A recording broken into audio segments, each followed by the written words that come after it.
Hello students, good morning. See, in previous video we have seen the information about how the electricity generated using thermal power plant. Okay, पहा या मागील व्हिडिओमध्ये आपण हे पाहिलं की थर्मल पॉवर प्लांटचा यूज करून कशा पद्धतीनं इलेक्ट्रिसिटी जनरेशन होतं. ओके, ते थोडंसं रिवाइज करूयात आणि त्याचाच राहिलेला पुढचा भाग आपण आत्ता पाहूयात. See, thermal power plants are used for the electricity generation. When the thermal power plants are used for the generation of electricity, there is always a use of steam takes place. पहा मी काय म्हटलं, ज्या वेळेस thermal power प्लांटचा use करून electricity generate केली जाते तेव्हा कशाचा यूज करतात हो तिथे, तर तिथे स्टीमचा यूज करतात. आता स्टीमचा यूज करणार आहेत म्हणल्यानंतर आपल्याला काय लागणार आहे, आपल्याला वॉटर लागणार आहे. वॉटर लागणार आहे, ते वॉटर आपल्याला कशा पद्धतीने मिळवता येतं, तर आपण काय करतो तिथं कोळसा वापरतो. Okay, the fuel coal is mainly used for the generation of electricity in the thermal power plant. Main substance कोण आहे हो, जेव्हा आपण थर्मल पॉवर प्लांटचा यूज करून इलेक्ट्रिसिटी जनरेशन करणार आहे, there is a formation of when electricity takes place, there is a use of steam takes place. पहा आपण कालच्या लेक्चरला पाहिलं, एक डायग्रॅम आपण पाहिली होती हो की नाही. त्या डायग्रॅममध्ये तुम्हाला मी स्कीमॅटिक डायग्रॅम पण दाखवली होती, त्याच्यानंतर मेन थर्मल पॉवर प्लांटची पण डायग्रॅम दाखवली होती, आणि तिसरी how the energy get converted into various form and how the electricity generated, हे पण मी तुम्हाला दाखवलं होतं. पहा या मागील व्हिडिओ लेक्चरमध्ये आपण थर्मल पॉवर प्लांट पाहिला. थर्मल पॉवर प्लांटमध्ये काय काय पाहिलं, देर is a one there are mainly two towers. First one is the stock tower, or the first tower is known as stock, and the another one is known as cooling tower. Stock is used for the emission of various gases which are waste material. Okay, मी काय म्हटलं, तिथं दोन tower वापरले जातात. कोणते, पहिला आहे कुठला तो स्टॉक टॉवर. तो कशासाठी वापरला जातो, तर जे काही गॅसेस आहेत ते काय करतात, इमिशन केलं जातं त्याच्यातून जे आपल्याला नको आहे ते. आणि दुसरा असतो cooling tower. The cooling tower is used for the cooling purpose of hot water. Okay, किंवा हॉट स्टीम. जी काही हॉट स्टीम आहे त्याचं कूलिंग करण्यासाठी आपण कोणता टॉवर वापरतो, तर कूलिंग टॉवर वापरतो. अशा पद्धतीनं तिथं दोन टॉवर असतात. Thermal power plant also consists of one boiler. In yesterday's lecture I have shown you the boiler is used for the boiling purpose of water. After that there is a one turbine. By use of this turbine the steam get heated in that turbine. Steam काय केली जाते, पुढं पाठवली जाते टर्बाईनमध्ये, and because of the turbine, because of the steam the turbine gets rotated, and when the turbine is rotated there is a generation of electricity takes place in generation. काय सांगितलं, जेव्हा ती स्टीम टर्बाईनमध्ये जाते, स्टीममुळे काय होतो, तो टर्बाईन रोटेट होतो, आणि टर्बाईन रोटेट झाल्यानंतर काय होतं, तर जनरेटरमध्ये इलेक्ट्रिसिटी जनरेट केली जाते. अशा पद्धतीनं आपण कालच्या लेक्चरला पाहिलेलं होतं. पहा तिथं काय केलं जातं, केमिकल एनर्जीचं कन्व्हर्जन थर्मल एनर्जीमध्ये होतं, आणि थर्मल एनर्जीचं conversion get converted into electricity. पहा सुरुवातीला आपण काय पाहिलं, तर हे सगळं पाहिलेलं आहे. Nowadays the thermal power plants are used in high amount for the generation of electricity, although there is some problems are occur due to that thermal power plant. What I say, अलीकडच्या काळामध्ये thermal power plant हे खूप मोठ्या प्रमाणात electricity जनरेशनसाठी वापरले जात आहेत. आणि जरी वापरले जात असले तरी जिथं जास्त वापर आहे म्हटल्यानंतर काही ॲडव्हान्टेजेस असतात, तसे काही डिसॲडव्हान्टेजेस असतील. मग ॲडव्हान्टेजेसला आपण काय म्हणूयात, फायदे म्हणूयात, आणि डिसॲडव्हान्टेजेसला आपण काय म्हणतो, प्रॉब्लेम्स म्हणतो. तर या व्हिडिओ लेक्चरमध्ये we are going to learn what are the problems occur in various thermal power plants. पहा कोणकोणते प्रॉब्लेम्स आपल्याला पाहायला मिळतात हे आपण पाहणार आहोत. Problems occur due to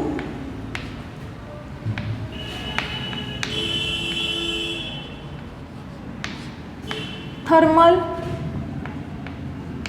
power plants. Okay, see, thermal power प्लांटमुळे कोणकोणते प्रॉब्लेम्स अराईज होतात ते आपण वन बाय वन बघूयात. See, it mainly causes high amount of air pollution. What I say, the first problem is nothing but it mainly causes high amount of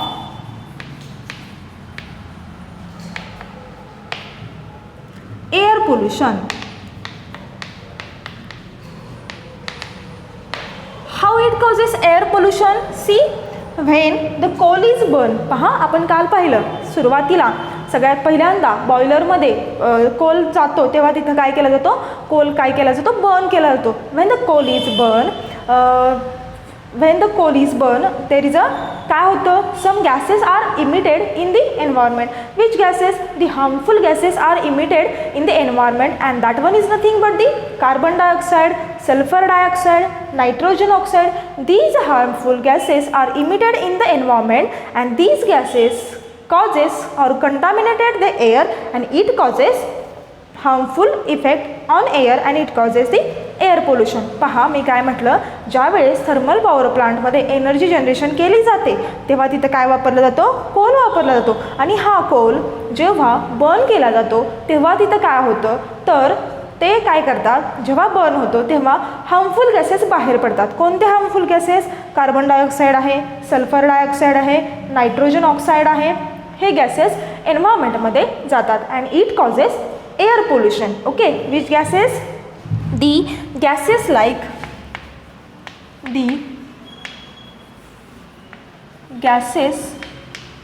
like CO2, carbon dioxide, SO2 and nitrogen oxide are emitted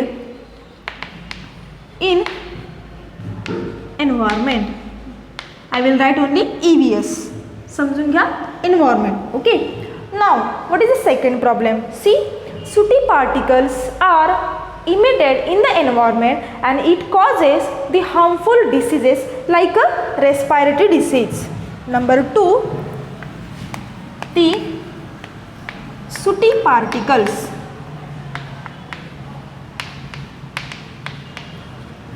are emitted in the environment,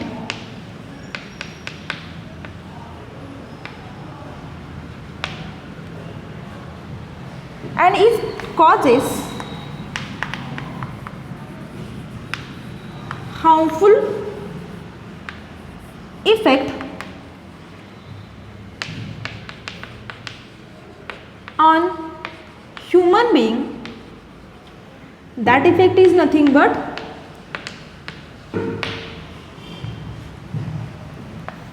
it causes respiratory diseases. It causes respiratory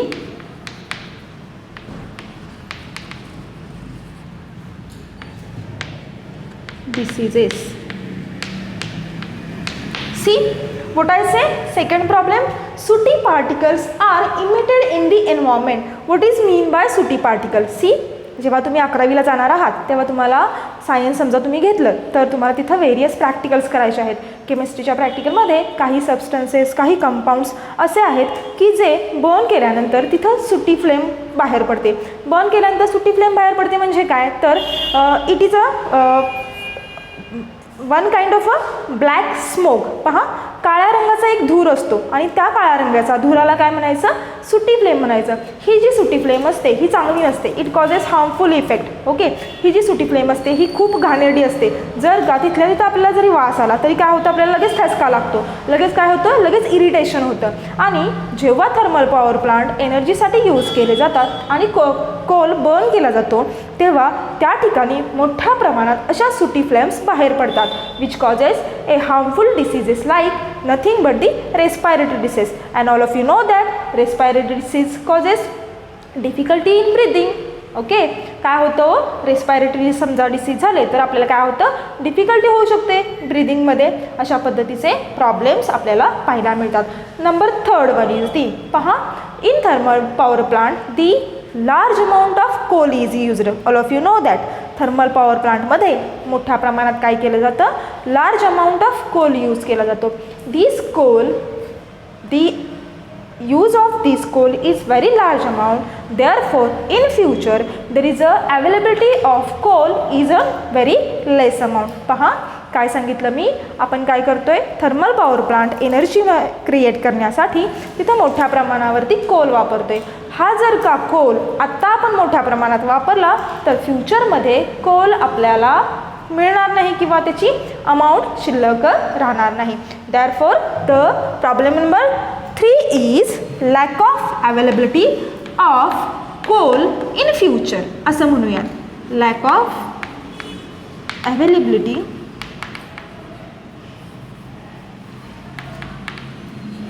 of coal in future. Okay, these problems are arises due to the thermal power plant. See, there is a one question in your book, why the energy present in the coal is known as chemical energy. See, what is the question? Why the energy present in coal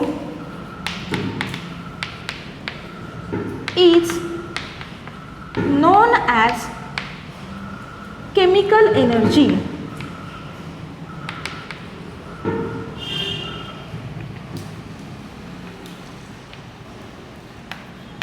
See, what is the answer? First of all, question समजून घ्या काय आहे. काय विचारले, why the energy present in the coal is known as chemical energy. कोलमध्ये present असणारी एनर्जीला chemical energy का म्हटलं जातं? All of you know that coal is one form of chemical substance. Okay, coal हे काय आहे? It is a one form of carbon. Therefore coal consist of various atoms and molecule. त्यामुळं त्याच्यामध्ये काय असतं, तो खूप सारे ॲटम्स आणि मोलिक्युल्स असतात. And in between that atom and molecules it consist of a chemical bond. Okay, त्या ॲटम आणि मोलिक्यूलमध्ये काय असतो? केमिकल बॉन्ड असतो. When the coal is burn during the formation of electricity, the bond between that atom and molecule get breaks. Okay, काय म्हटलं, जेव्हा Coal burn केला जातो, कशासाठी? जेव्हा इलेक्ट्रिसिटी जनरेशन होतं तेव्हा कोल काय केला जातो? बर्न केला जातो. जेव्हा कोल बर्न केला जातो तेव्हा काय होतं, तर त्याच्या ॲटम आणि मोलिक्यूलमध्ये असणारा जो बॉन्ड आहे तो काय होतो? ब्रेक होतो. आणि तो बॉन्ड ब्रेक झाल्यामुळं काय होतं, त्याच्यामध्ये कोणती एनर्जी असते? केमिकल एनर्जी असते. आणि त्या केमिकल एनर्जीचं कन्व्हर्जन कशामध्ये होतं, तर त्या केमिकल एनर्जीचं कन्व्हर्जन पुढं थर्मल एनर्जीमध्ये होतं आणि नंतर इलेक्ट्रिकल एनर्जीमध्ये होतं. अशा पद्धतीनं याचा आन्सर आहे. Now we will discuss about the some major thermal power plants which present in India.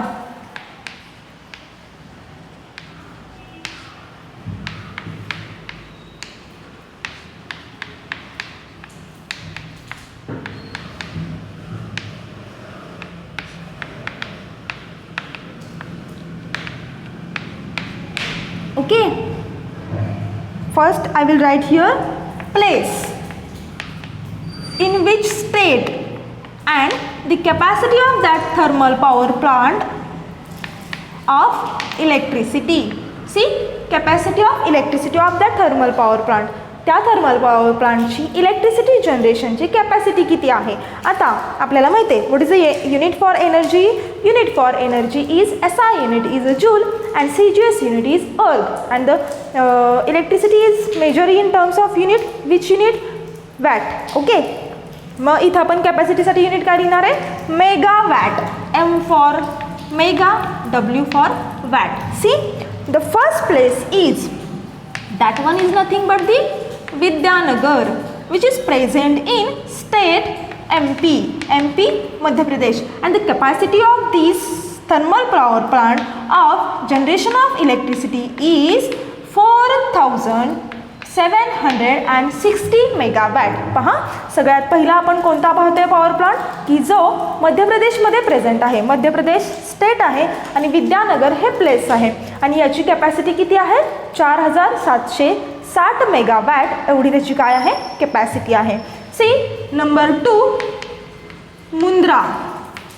Don't laugh, it is a name of place, okay, which is present in Gujarat, and the capacity of the generation of electricity is 4620 megawatt. Okay, पहा दुसरा thermal power plant कुठं आहे तर तो मुंद्राला आहे, की जे कुठल्या स्टेटमध्ये आहे, गुजरात स्टेटमध्ये आहे, आणि त्याची कॅपॅसिटी किती आहे हो इलेक्ट्रिसिटी जनरेशनची 4620 एवढी त्याची कॅपॅसिटी आहे. The third one is the again there is a second thermal power plant which is present in Mundra which having in Gujarat state, and the capacity of this power plant is 4000 megawatt. Okay, now the fourth one is the thermal power plant which present in Tamner and having state Chhattisgarh.